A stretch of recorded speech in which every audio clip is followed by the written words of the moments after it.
Hello, everybody joining us. I can see participants are streaming in. So I'm not going to say anything of value for a little bit until everyone's with us. But we've got 50 people in the room already, desperate to learn about Cotoneasters, 60 people in the room, the number of desperate for knowledge, hungry to know more about Cotoneasters, 90, 100 Oh, people. good grief. Yeah, fantastic. Right. Is that number starting to settle down a little bit? There's probably a few people still joining us. So, thank you everyone for joining us. And no, you're not seeing double. There are two Jameses on your screen. Unless, of course, you're seeing four Jameses, in which case you are seeing double and you should seek medical attention. So thank you ever so much for joining us this evening. This is one of the talks that's been made possible thanks to our Northern Ireland Botanical Skills Project, which is supporting botanists across the skills spectrum with training, events, and online webinars like this one. And that entire project is made possible thanks to our funder, DARA. Here's their logo up here. And you should consider booking onto our next talk. We've got one more webinar this year, next week, the same time. That's on Rubus in Northern Ireland. We've also had 8 previous talks, which are all on YouTube. I'll be sending you an email in the next couple of days with a link to a recording of this talk, but that will also give you access to one of our previous talks on our YouTube. They're there if you want to go look at them anyway. There will be a Q&A at the end of this talk, and there is a Q&A button down here for you to drop questions in as we go along. So if something occurs to you, stick it in there, and we'll try and get through as many of those as we can at the end of this meeting. We'll aim to wrap up at 8 o'clock. We have, in the previous talks, sometimes gone over by a few minutes or so, but around 8 o'clock, and we'll deal with as many of those as we can. And then, of course, we come to the most important person in the room, James Common, who is joining us today. James is the BSBI Joint Vice-County Recorder for North Northumberland, which is VC68, and works as Senior Naturalist with the Natural History Society of Northumbria. Based in Newcastle upon Tyne, he is currently working on an urban flora for the North Tyne conurbation and has a growing interest in neophytes, particularly Cotoneasters, which is maybe unsurprising. I'm now going to hand over to James, and I'm really excited to see this myself, and I hope everybody else thoroughly enjoys it. Can everybody hear me okay and see things? Yeah, Brilliant. Well, hello there, everyone, and thank you so much for having me along tonight for this rather terrifying occasion. Oh. So yes, I'm James. I'm one of BSBI's recorders for North Northumberland. Quite some distance from Ireland, I admit, and a relatively new recorder, if that. I've only been botanizing now 4 to 5 years, so quite how I ended up embroiled in Cotoneasters, I'm not entirely sure. But for a little context, I've been working on an urban flora, as James mentions, and one of the things that occurred to me was that in order to do a good job, I would have to look at all plants, including gulp Cotoneasters. So for the last couple of years, I've been doing just that, trying to record those found here in northeast England, but also traveling around trying to see a few new species. And much to my husband's displeasure, I also grow around 20 in our tiny yard in Newcastle now. And venturing down this little rabbit hole has since led me on to do this. A PDF guide to the Cotoneasters here in Newcastle, largely helped by Matt here, who makes a wonderful guinea pig for gathering samples in sketchier parts of Newcastle. But the fact I'm talking to you tonight about this subject, I cannot stress enough that I am not an expert, merely an enthusiastic beginner. So you can imagine my surprise and abject terror when James approached me about tonight's talk. But If I've learned anything vaguely useful to all of you, I'm happy to share it. And tonight we'll look at around about 15 of the alien Cotoneasters you're most likely to encounter whilst out and about, both in Ireland and other parts of the UK too. Now, I'm sure many of you are familiar with Cotoneasters, and I suspect at least one of you grows one in your garden. But for those who aren't, this is a rather diverse group within the rose family, native to the broader Palearctic region. Within this area, Cotoneasters can be found in just about every habitat, from temperate woodland to coastal cliffs and scrubland, but with the greatest diversity in the mountains of China and neighbouring areas. For the most part, they are spineless shrubs, either ground-hugging or erect, whilst a few can even resemble small trees. And it's this diversity and their tolerance for different growing situations which makes them incredibly popular in gardens today. Now, historically, botanists would have encountered just a single Cotoneaster species in the UK and none, I believe, in Ireland, though I could be wrong there. Cotoneaster cambricus, mentioned here, rather rare plant. To see, you'd have to make a real effort. But despite this, today, it's really not hard to find a Cotoneaster wherever you find yourself. Now, if you take a walk through a town or city in Britain or Ireland, I can almost guarantee you will find one. We love them. And as well as planting them in gardens, we regularly introduce them in a whole host of situations, including unceremonious car parks, churchyards as windbreaks, even hedges. This, coupled with the sheer diversity available in horticulture, mean that the number found in a wild or naturalized state is growing all the time. At my last count, around 100 alien Cotoneasters could be found in the UK, with a smaller and somewhat more manageable number in Ireland. But really, there could be many, many more out there, all because of their attractiveness to birds, which frequently spread them outside of their intended location. So where do you find them? Well, just about anywhere in truth. Due to the movements of birds, they can appear as isolated shrubs in all manner of habitats, from dune systems to woodland, but are typically much more diverse close to urban centres. Here, you're most likely to find them as colonists of walls and masonry, adorning derelict land and rail sidings, or, of course, close to planted populations. They do show a bit of a preference for calcareous soils, and certainly in my part of the world, the greatest densities of species can be found on former industrial plots where the soil has perhaps been altered to a certain degree. But with that very brief introduction, how do you go about identifying them? Cotoneasters are one of the few plant groups that fill even seasoned botanists with dread. And while not quite as difficult as rubus or taraxacum, for example, are a bit of a tricky bunch. Reaching an ID can often feel a bit like a game of Cluedo, with you relying on several clues or different features to reach a firm conclusion. But given the rarity of most species in the landscape, and I'm talking records in their ones and twos, they're not as bad as they seem at first, and there are several features you can use in combination to reach a conclusion on your Cotoneaster. So yeah, first we have habit, the general structure of the plant, and importantly in many cases, foliage. This one will be particularly useful for some of those we look at tonight. And of course, flowers and fruit are especially helpful too, though even their twigs can provide useful clues in some cases. So first up, yes, habit.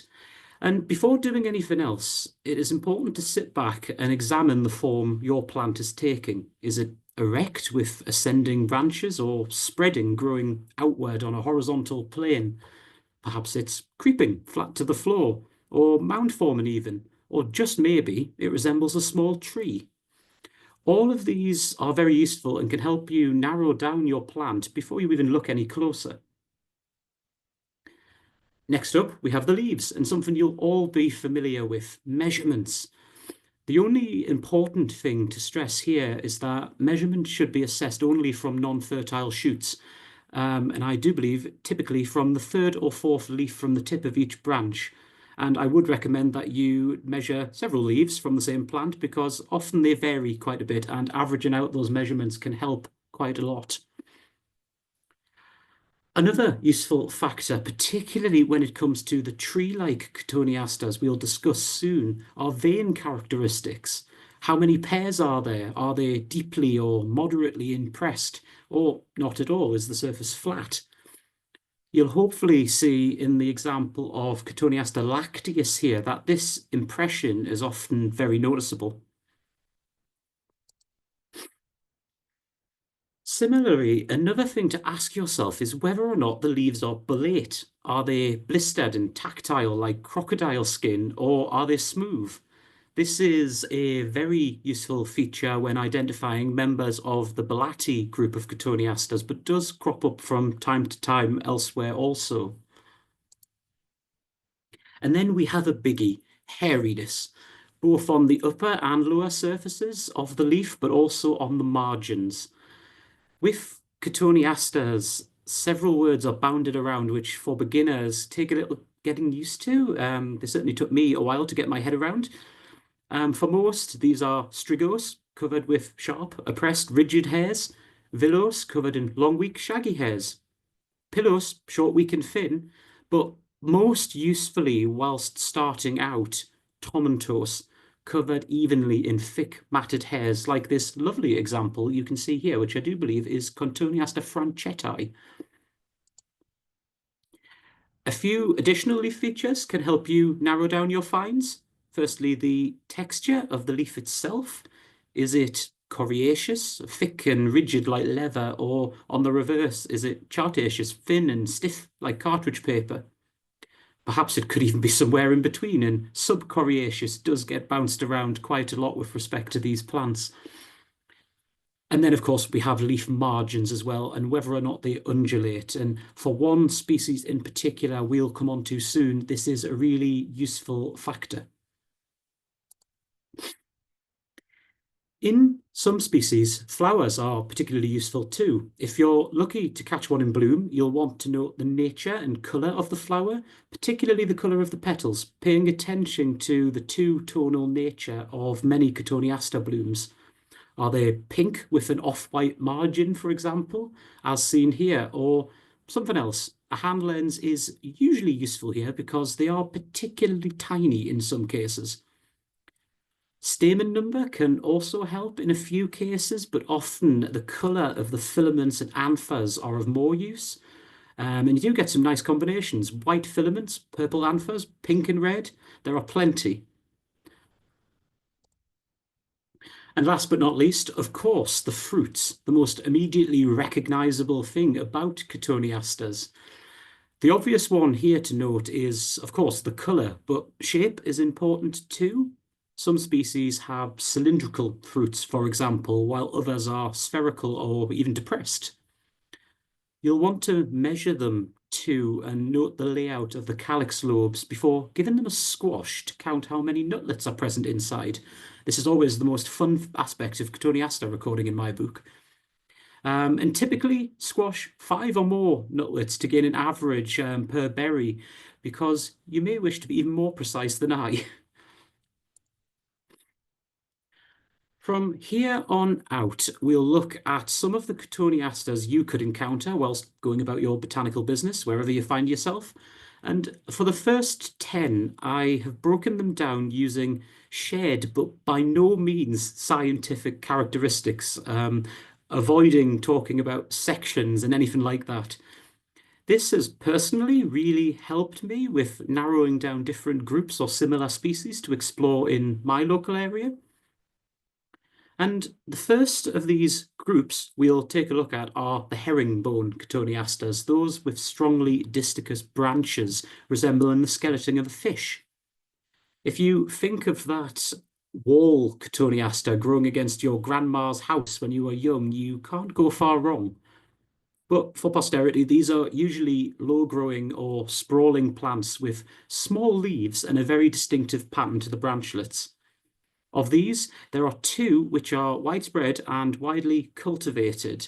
Those are the ones we'll focus on today. These are, of course, Cotoneaster horizontalis, the wall Cotoneaster, and another Helmvistii. I hope I'm pronouncing that right. I can never quite master that word.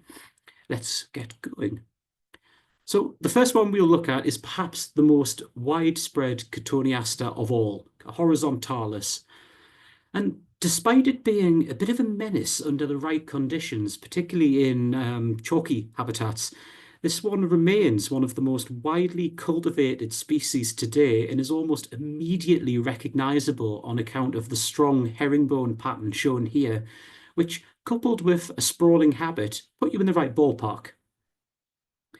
But digging a bit deeper, this one is fully deciduous, with the naked skeletons of the plant, a really common sight in winter, and importantly, tends to have small subcoriaceous pointed leaves.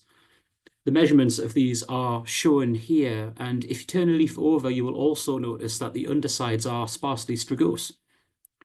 In terms of blooms, it has flowers in clusters of 1 to 3, and the petals are generally dark red with a black base and pale border, and in fruit, orange-red, within which you tend to find 3 nutlets.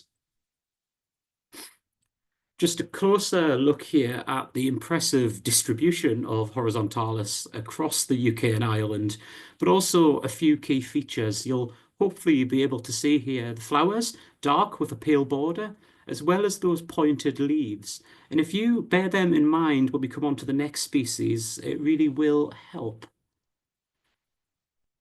And here we have it.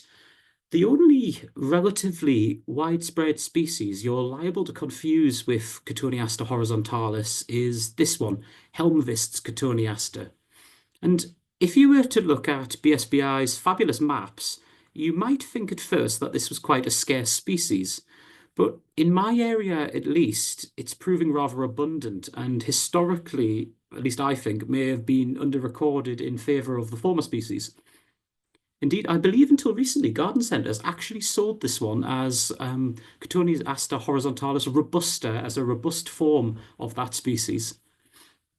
Now, this one shares the herringbone pattern of horizontalis, but in this one, it is much messier and more indistinct, giving it a more haphazard look. The big difference you will note, however, is in the leaves, which here are quite clearly larger, but also almost perfectly orbicular. They are indeed quite a bit bigger than horizontalis and far less pointed, often ending in more of a point or bristle. The flowers are quite different too, with pink petals sporting a red base, and are arranged uniformly in clusters of 3, whilst in the fruits, it tends, not always, but it tends to have 2 nutlets per berry versus the 3 of most horizontalis. You can see there why squishing several berries is often important, as in most Cotoneaster species, even in the texts, they state it's usually 2, but possibly 3 or 4. It does vary wildly. As you can see here, the map suggests this is a much rarer plant, particularly in Ireland, but all I will say is that the same appears to be true in northeast England, but this isn't really the case, and I suspect if some of you go out there to look for Helmvistii, the same will be the case in Ireland also. Now, mercifully, botanists in other European countries have put quite a bit of work into Cotoneaster, and one fabulous resource out there online, which I come back to time and time again, is the Alien Plants of Belgium, which rather nicely for confusing species pairs offers handy tables comparing the key features. I've nabbed one here covering horizontalis and Helmvistii, and you should notice the key differences in leaf and habit, meaning a tentative ID should be possible even in the absence of flowers or fruit, which you can then, of course, follow up by checking plants later in the season. So for the final part of this little section, we have a bit of a curveball and something slightly different, which, despite the fact it doesn't quite fit, can look quite similar to the former 2 species under the right circumstances. Cotoneaster divaricatus, the spreading Cotoneaster, is a very, very popular plant in horticulture. most often maintained as clipped garden hedging, but recently I actually found a wonderful labyrinth at a botanic garden in County Durham made entirely of this plant. It was, I did look a bit odd running through the maze gathering berries, actually. So it is popular and it is cultivated, and like others, it does get out from time to time. Now, unless you have a very young specimen, it's not all that easy to confuse this one with the other two. A spreading shrub with spreading branches, not decumbent. It has a rather different look to it, but in the right light, could look like a robust form of horizontalis. There are some key differences here, however, namely in that its leaves are quite large when compared to horizontalis, but in leaf it is best separated by the distinctive wavy margin to the leaves lacking in the other two. I'm aware this isn't a great picture, but we'll rectify that shortly. Another nice feature of this one are those bright red cylindrical fruits you can see there. If you remember, in the other two, they were rounded or at the very least subglobose. These typically contain two nutlets, similar to Helmvistii, but otherwise these two plants don't look anything alike and you shouldn't confuse them. And here you will hopefully see that undulate leaf margin. Whilst I've seen other species in cultivation with this shared feature, I'm yet to in a wild state. I'm sure one of you will correct me at the end if this is the case. But looking out for wavy leaf margins is actually a really nice way to put you in the right arena when it comes to Divaricactus. And yeah, looking at the map, this is not a common species in Ireland with just two dots right down there in the south. However, it is common in gardens, and with many Cotoneasters, it is just a case of under-recording. And to end this section, just a quick comparison here of the leaves of the three species mentioned so far. Divaricactus with its undulate leaf margin, horizontalis with its rigid, small, pointed leaves, and Helmvistii with those lovely orbicular round ones. You can hopefully spot the difference. But just a bit of another curveball here. Actually, what happens if you find something that looks quite similar to those species but has black fruit? Well, should you stumble across one of these, then it's time to get excited. There are not many black-fruited Cotoneasters out there, at least in a widespread state in Britain, but those that do resemble horizontalis and other species are perhaps Cotoneaster nitens and Cotoneaster harrismithii, both of which are quite easy to get your hands on in cultivation, and certainly in the case of nitens, does get out from time to time. I think there may be one record from Ireland, if my recollection of the maps is correct. So yes, black fruit, get very excited, send your photos to an expert. And so we come to our next loose group of Cotoneasters, those with noticeably fuzzy undersides to the leaves. And if you've ever visited the forecourt of a major supermarket or walked the margins of an industrial estate, I suspect you'll have seen one of these. By and large, these are small to mid-sized, multi-stemmed shrubs whose leaves are typically dark green above and silvery tomentose below. This does vary subtly, however, and as we'll see soon, this colour can actually be quite a useful identification aid.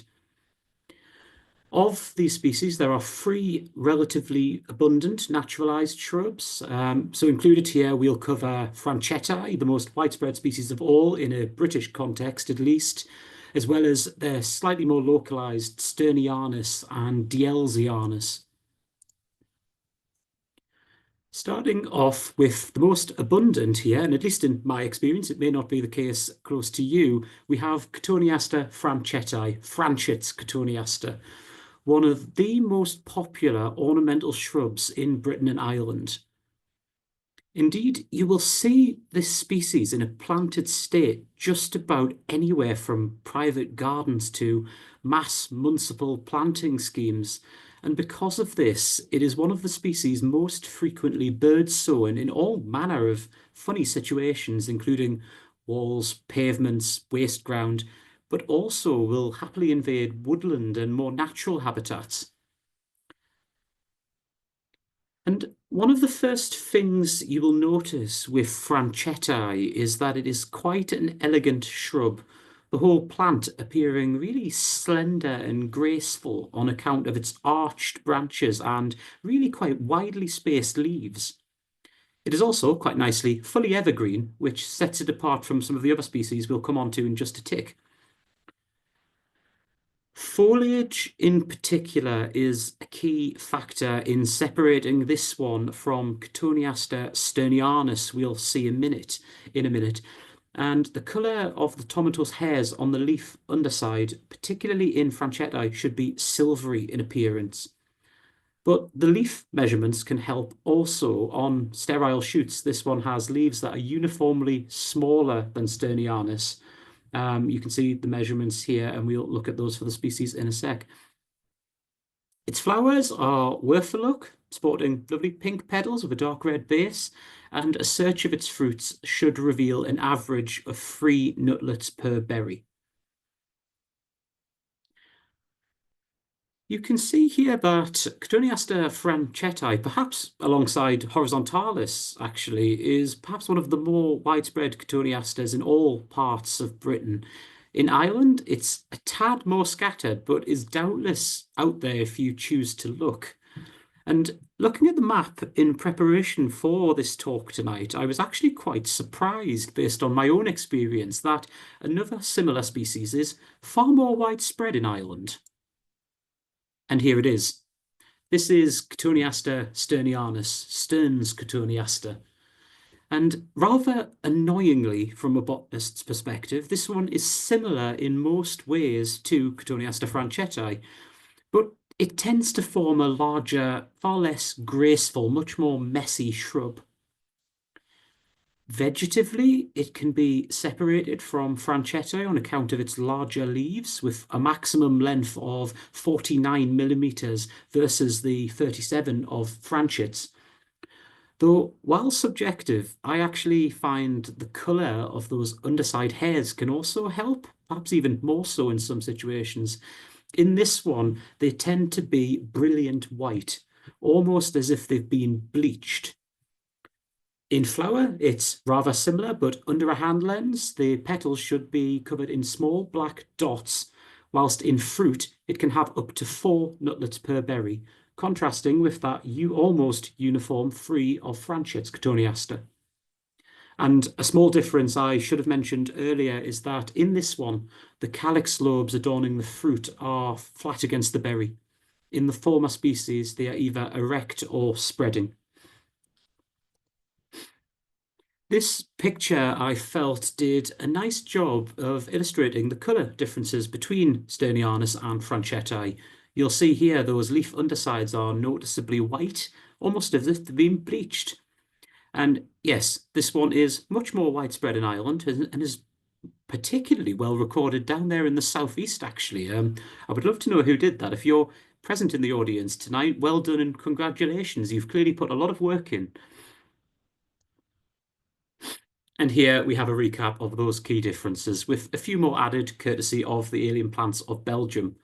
So yes, with small differences in flower, fruit and foliage, it should be possible to tell these apart in almost any season, albeit tentatively in some cases. And now we have the final species in this little group of hairy Cotoneasters. This one is Diels Cotoneaster, Cotoneaster dielsianus, another really popular plant in amenity planting schemes. I often associate this one with Lidl and Aldi stores in my neck of the woods, and it has proven to be quite the escape artist. At first glance, this one appears somewhat similar to the previous 2 species, but differs in being usually fully deciduous and having a lower number of vein pairs per leaf, 2 to 3 versus the 4 to 5 of both other species. It also takes on a spreading habit and is by no means as gracefully arched as Franchettae. And as you can hopefully see here, the undersides are also greyish, not white. And when in fruit, the berries, really crucially, are persistently hairy, a feature lacking in the other 2 species to the best of my knowledge. Just a few images here, again, illustrating those points. First, the clear spreading habit of Dielzianus, and secondly, those rather nice furry fruits. And geographically, this is another fairly widespread species, though again remains conspicuously absent from much of Ireland. Except again down there in the southeast, someone clearly loves their Cotoneasters, but perhaps you will be the one to fill the gaps on the map. So to end, yes, a comparison of those leaf undersides. Sternianus, white, Franchettae, silver, DLs, grey. The difference between silver and grey can be a little bit subjective, but you do get your eye in for this. And of course, looking at the veins in the leaf, you can separate those two species with relative ease also. Okay, so now we come on to a really conspicuous grouping of tree-like Cotoneasters with lanceolate or willow-like leaves. You really do know them when you see them. And despite there being rather a lot of them in a global context and in cultivation, relatively few are soundly established in Britain and Ireland. Of these, the commonest are by far are Cotoneaster frigidus, salicifolius, and their hybrid Wateri. And getting us started, we have the largest of all Cotoneasters, the aptly named tree Cotoneaster, frigidus.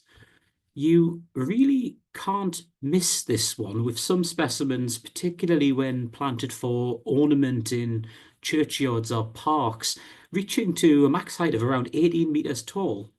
So in fact, if you see a Cotoneaster in such settings whose height resembles that of nearby trees, it's almost certain to be this one. I would stake my life on it. However, with young, perhaps self-sown specimens, there could be some confusion. And the most useful thing to do is actually to look at the leaves again. In this species, these should be long, at up to 177 millimeters, and their upper surface should be dull or only fractionally shiny. Texture-wise, they should be paper-like, really easy to bend, and when it comes to veins, there should be around 8 to 12 pairs. Crucially, however, the veins should be only minimally impressed, or not at all, actually, on some examples. And here you can see those very lightly impressed veins, but also some seriously impressive clusters of fruit. These can be helpful when identifying frigidus, as on average the species has many more fruits and flowers per cluster than either of the species we'll come on to. And distribution-wise, it is another scattered species, but in my experience, most are observed in a planted state, and this one is a little bit more reluctant to spread than the following two. Next up, one of my favourites, Cotoneaster salicifolius, the willow-leaved Cotoneaster. And looking at this quite nice picture here, you can really see where it gets its name. This one forms quite the attractive shrub or small tree to 8 meters, but nowhere near the heights of frigidus. It's typically far more stout. And the key difference between the two is in the leaves, with those of true salicifolius being far shorter and noticeably coriaceous. Looking at the veins, these are far, far more deeply impressed, and the plant as a whole is soundly evergreen, unlike the former, which loses, if not all, most of its leaves. Do note the fruit size too. This will be important in just a tick. And a quick look at the distribution map for salicifolius. And here you'll note it's present in most corners of Ireland. The only word of caution I would apply to records of salicifolius anywhere is that they are now being complicated somewhat by the presence of a hybrid species, Waterer's Cotoneaster, which in many cases can look an awful lot like this one. And here we have the pesky fellow. Cotoneaster wateri is a cultivated hybrid between both the species shown previously, and is incredibly popular in gardens, which as ever means it is turning up increasingly in a wild state. And as ever with hybrids, this one displays characteristics of both parents. It is semi-evergreen, with at least some leaves remaining in winter, though often more than Frigidus, and shares the relatively large leaves of Frigidus. From Salicifolius, it gains its coriaceous texture to its leaves, though not to the same extent, and has veins that are impressed to a greater degree than Frigidus, but not quite as deeply as Salicifolius. On average, its fruits are also larger than Salicifolius at 9 millimeters, or quite often above. This handy graphic put together by fab Northeast botanist Philip Shorrock does a really good job at illustrating some of these differences. Here you will see the large fruits equaling those of Cotoneaster frigidus and surpassing, obviously. You'll also note the vein impression, and down here in the bottom corner, a noticeable red colour to the midrib and adjoining veins on the leaf underside. While slightly anecdotal, I often find this to be a really helpful way of narrowing down contenders for Waterer's Cotoneaster. And to wrap up this bit, another comparison, which I hope shows the differences in the vein impressions of the last three Cotoneasters. Frigidus, with its veins not impressed at all, Wateri, marginally impressed, and Salicifolius, really, really deeply impressed. Looking at this, they do actually look quite different. Clearly some very good photography going on there.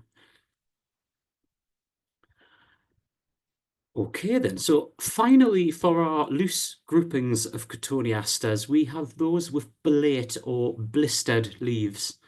And there are a great many within the Bullate section of Cotoneaster, but for the purposes of this talk, we'll focus on the two most abundant. Cotoneaster bullatus, the hollyberry Cotoneaster, shown here, and the very similar Cotoneaster reederi. Covering Bullatus first, and this plant forms quite an attractive small tree to 5 meters, and in my experience is most often encountered in woodland, scrub, or habitats with some degree of shading.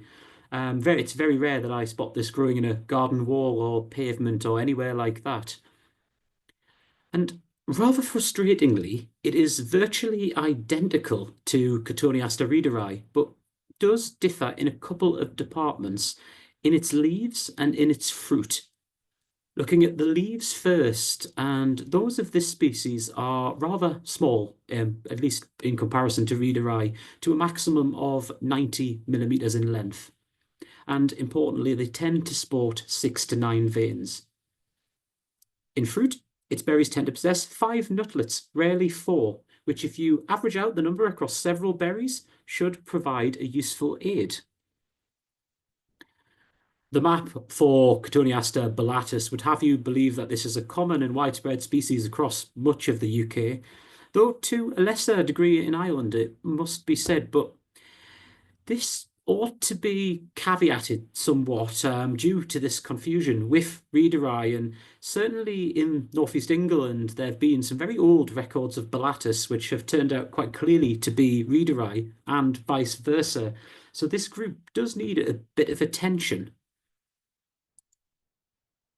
And here's the reason why. Cotoneaster reederi.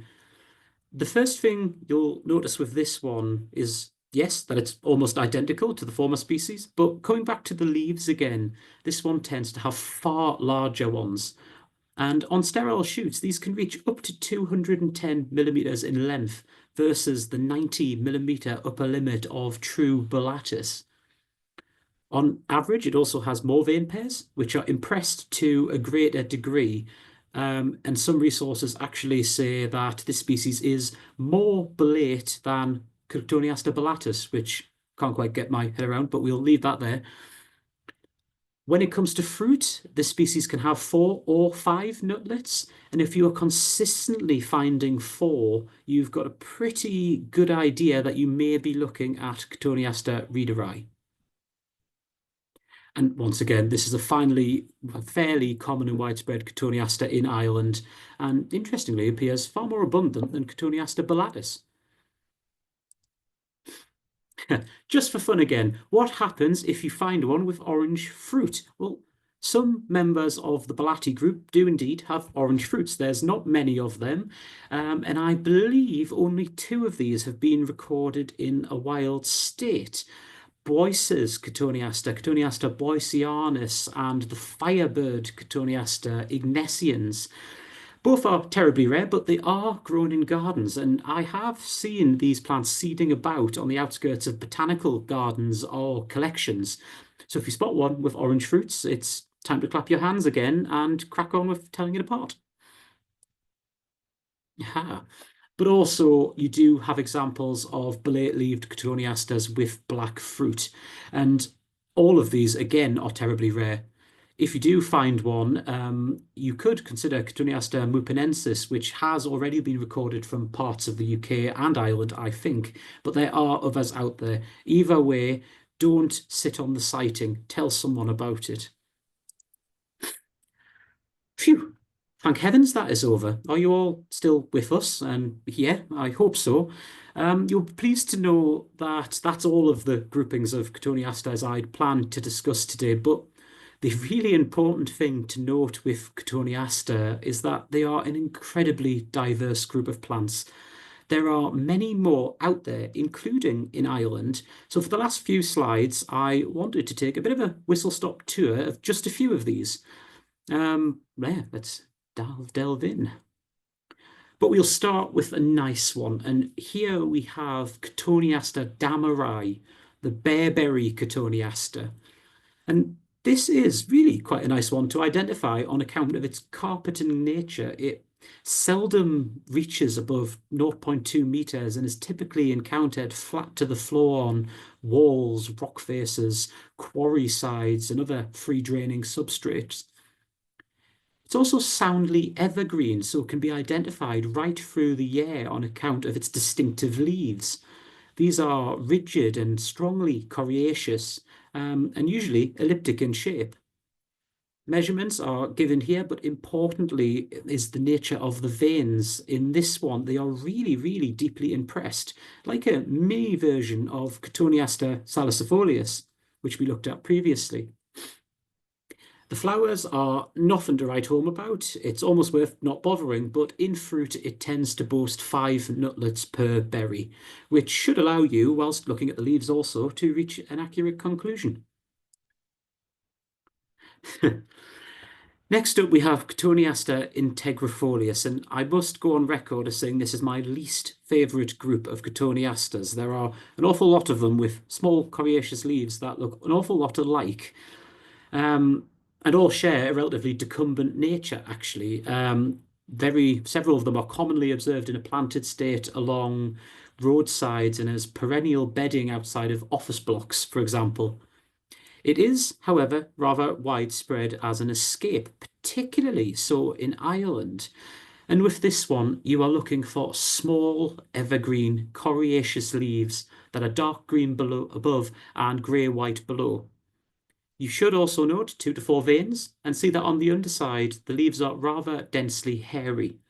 But perhaps the most likely confusion species with this one is actually another quite rare plant in Ireland, Cotoneaster microphyllus, a species which incidentally is quite common in my part of the world, but tends to have smaller leaves, though otherwise it does look very, very similar, and I suggest we'll come on to resources at the end. You will need a good book.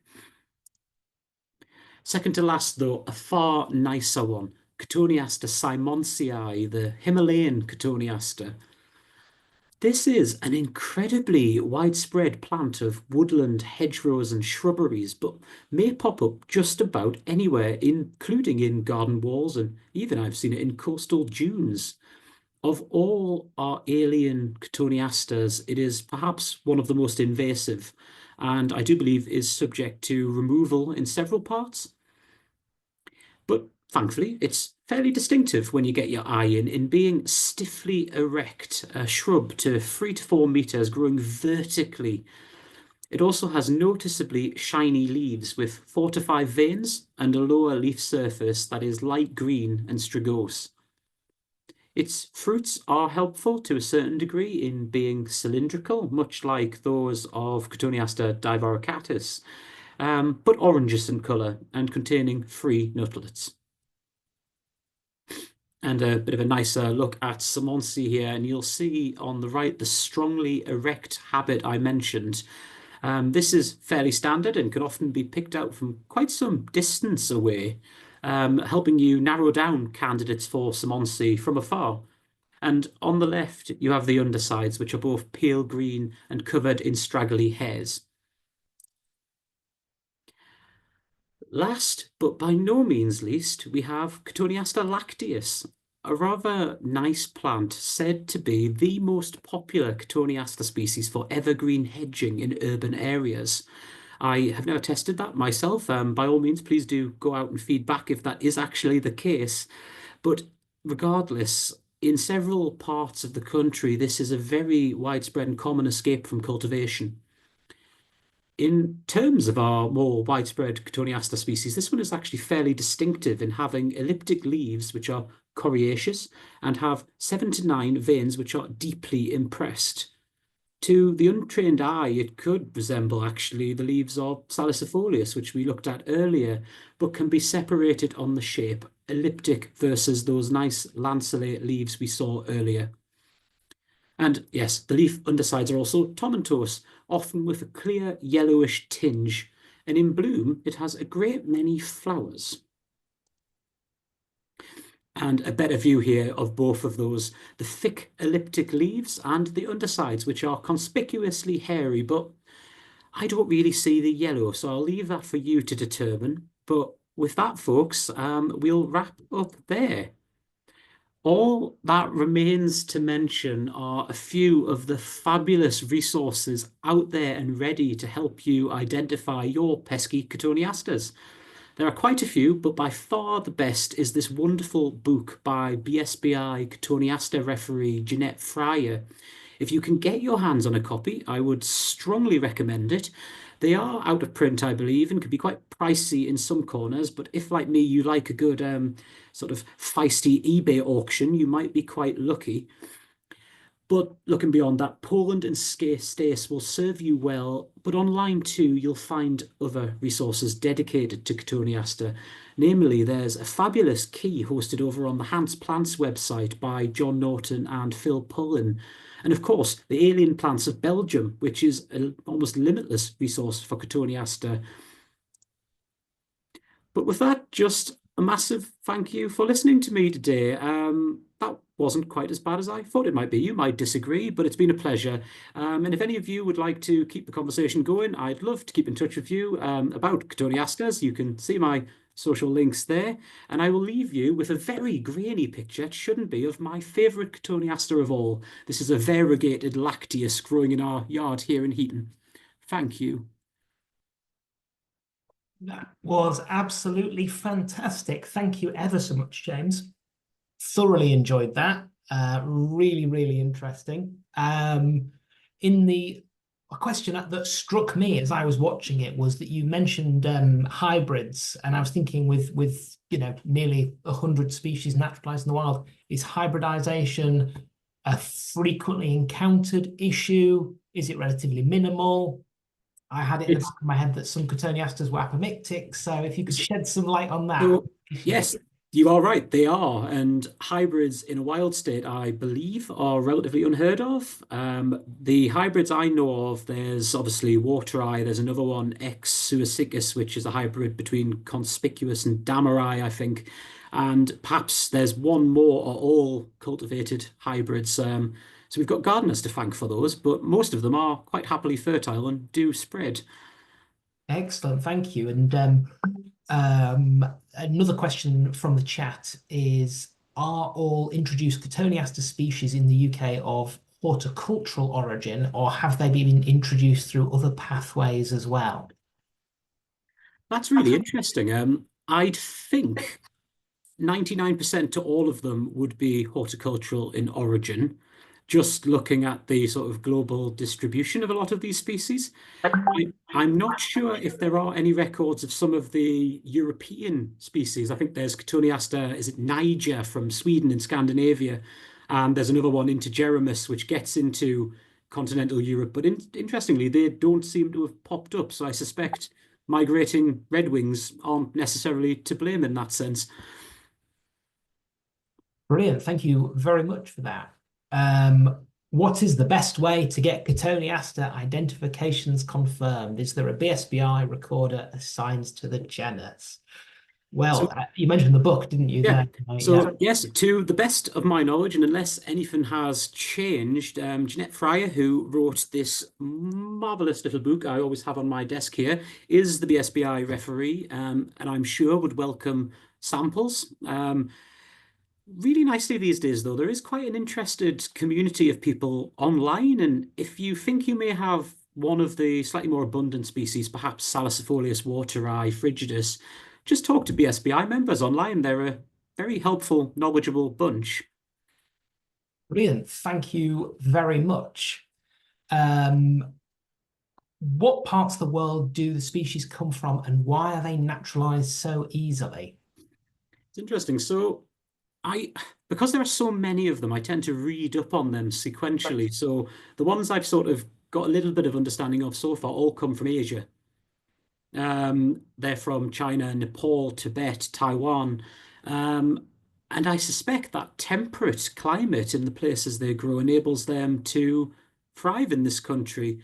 I do know from many, many experiments trying to grow them from seed that they do need a decent period of cold stratification. So perhaps as our country continues heating up and we resemble Spain in a few decades' time, some of them won't do as well. But there are also species from, I think Cyprus, for example, has an endemic. So there's a Cotoneaster for just about every temperature, every soil, every habitat. Fascinating. Thank you. I've observed you use interesting technical terms for morphology. Can you recommend any book for these and other terms in relation to leaves, flowers, fruits? So, and yes, apologies if I didn't explain anything. The terms I use today are ones which feature in Freya's book, the Cotoneaster Comprehensive Guide, and she does break down quite nicely the terminology of, for example, bolate, some of the hair types. A lot of them will also be mentioned, I suspect, in some of the other popular books out there in Stace. But really, and this is a really cheats answer, just punch it into Google. Um, because of Google and because of AI these days, really, honestly, it gives you a truthful answer 99% of the time. And if you're unsure, you can always ask somebody. Brilliant. Thank you very much. Have you used the Poland vegetative key, and how do you find that at tackling I, Cotoneasters? to my shame, I haven't yet. I've stuck with this one and a few of those online resources, but should I find something which I can't assign to one of these funny little groups that allow you to narrow it down in your head, I probably would pick up Poland, yes, and I must go out tomorrow and test it because that pains me to admit that. Excellent. Do you have any comments about the frequency, and then I'm going to mangle this pronunciation, of Cotoneaster X? Yeah, it's a horrible word. Suecicus. I, I've heard it pronounced Suicicus, Suicus, all sorts over the years, but I, I, I think it's increasing. I can only go off what I'm seeing on Tyneside, but for the longest time, we've had a single population of this hybrid growing in a wall down by the Tyne. And in the last 4 years, it's popped up in about six other monads across the city, always close to beds planted with the hybrid, often outside of sort of ritzy offices or sort of car parks, as I said. So it's increasing in my part of the world. And if it is increasing in Newcastle, I suspect it's probably increasing in many parts of the country as well. So does that imply then that it reproduces, that's inherited an apomictic? Yeah, Um, it must have done. And I've seen it quite clearly bird sowing in a place that it couldn't reach of its own accord, but often you'll find the young plants growing in cracks in pavements about a meter from a parent plant where they've quite clearly just blown along. Um, Interesting, and if interesting. you leave them, it does actually form really, really dense colonies as well. So a bit of a kind of well, the term Notha species, Mm. Notha taxa, something that might sort of stabilize it. Fascinating, absolutely fascinating. Have you noticed whether you mentioned that birds eat the fruits, are the flowers of any use for pollinators? So I often pee an awful lot of people off by talking about the value of Cotoneasters, because a couple of them are, yes, designated invasive species. We shouldn't be encouraging their spread, particularly horizontalis. But even just growing the 20 or so in our garden, the pollinators absolutely adore them. Particularly the sort of small closed flowered ones like horizontalis and helmvistii. On a good day, you can see several species of bumblebee, hoverfly, honeybee, solitary bees all flocking to them. So clearly they do have a very good nectar resource. Um, and I must find it, but I did actually read a paper a while ago which said in urban habitats, Cotoneaster horizontalis actually had a net value gain for biodiversity on account, and I will find that so you all know I'm not fibbing, on account of its sort of that nectar resource, but also the fruits being widely consumed by birds and the like. Interesting. Well, if you find that, we'll I will. video description on YouTube because that would be interesting for reference. Alex Prendergast says, "Hi, James, excellent talk. I could listen to you all evening. Thank you. On the herringbone Cotoneasters here in Norfolk, we've been recently finding quite a lot of Cotoneaster ascendens, which is rather Oh, intermediate between horizontalis and Helmvistii. It seems to be as frequent as Helmvistii in suburbia. Clearly many other Cotoneasters out there, but this is pretty prominent here at least." interesting. I've seen ascendants in cultivated states before. I've never knowingly found it in a wild state, but we have got several well-known populations of Helmvistii actually, and I'm not above going to check them to see if we've got it wrong.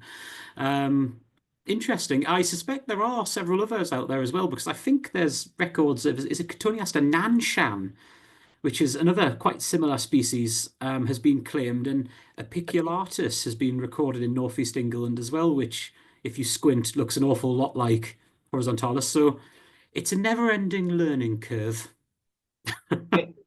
I've got a question here from Matt, our Scotland officer. Cotoneaster simonsii occurs in very remote locations in upland Scotland, in gullies, presumably Ooh. bird sown. Is there something about its native situation that makes it particularly suited to upland locations? It's interesting and I don't know this off the top of my head, but with a name like Himalayan Cotoneaster, you can well imagine it growing on a lovely humid mountainside somewhere, can't you? A bit like sort of some of the rhododendrons and berberis you find up there. So I suspect it is quite similar actually to the British uplands. And Simonsii is quite interesting in that regard. I've found seedlings of it way out in sort of ancient semi-natural woodland, sort of a good 5 or 6 miles from the nearest town, even in Northumberland. So it's probably one to watch in that regard, unless 50 years down the line we'll be cursing it a bit like we do rhododendron and trying to spend lots of money getting rid of it. It's interesting to imagine that these different species from different locations might be finding slightly different areas of Britain and Ireland, particularly to their liking, possibly. That would be fun to speculate on.